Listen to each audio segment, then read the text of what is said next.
Halo teman-teman semua, kembali lagi di channel teman sekelas. Besaran pertama yang akan kita pelajari di bab gerak lurus itu adalah posisi. Nah, sederhananya, benda itu dikatakan bergerak apabila dia mengalami perubahan posisi dari suatu pengamat. Jadi, kita nanti akan mengenal istilah ada posisi awal dengan posisi akhir. Kalau menurut si pengamat, benda itu mengalami perubahan posisi awal dengan posisi akhir, maka benda bisa dikatakan bergerak. Contohnya seperti ini. Ada satu orang di pinggir jalan ya. Kemudian orang ini melihat orang lain lagi, misalnya kita sebut saja si A. Dia berada pada posisi misalnya sebelum rambu parkir. Nah, beberapa saat kemudian si A ini terus berjalan sampai ke posisi sini ya.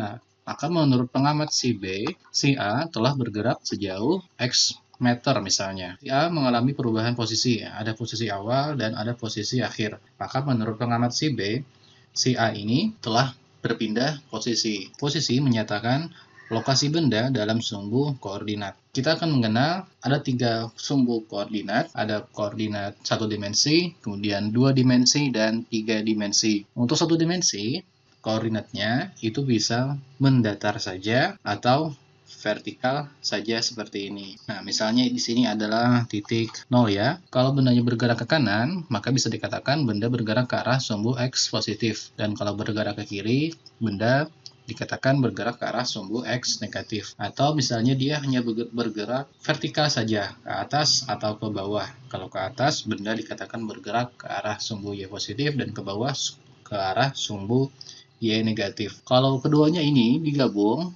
nah, salah satu contoh gerak satu dimensi itu adalah ketika seorang sprinter berlari di suatu pertandingan dalam lintasan lurus ya, maka dia sudah jelas akan bergerak secara gerak lurus. Nah, gerak pesawat yang mau lepas landas atau take off ataupun ketika pesawat akan mendarat atau landing, gerak pesawat tersebut bisa dikatakan sebagai gerak lurus. Gerak dua dimensi ini merupakan gabungan dari gerak satu dimensi secara horizontal dan secara vertikal. Jadi bendanya bergerak secara horizontal dan vertikal secara bersamaan ya. Contoh gerak dua dimensi itu misalnya ketika pemain bola melakukan operan-operan bola. Ini gerak bola pada bidang lapangan itu bisa dianggap sebagai gerak dua dimensi. Yang mana garis lurus dari panjang lapangan bola dan lebar lapangan bola itu bisa dianggap sebagai sumbu X dan sumbu Y.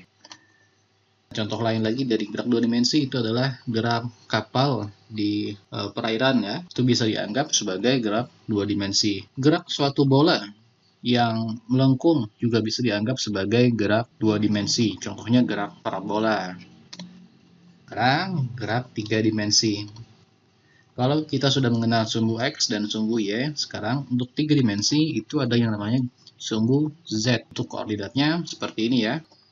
Lebih jelasnya seperti ini. Gerak tiga dimensi ini paling sering terjadi di kehidupan sehari-hari. Contohnya kalau kita gerak sebuah drone yang dikendalikan menggunakan remote, itu adalah gerak tiga dimensi. Gerak peluncuran sebuah roket ke luar angkasa itu juga merupakan gerak tiga dimensi. Nah, umumnya di kehidupan sehari-hari yang terjadi adalah gerak tiga dimensi. Oke, sampai di sini dulu penjelasan mengenai pengertian posisi. Sampai jumpa lagi di video selanjutnya.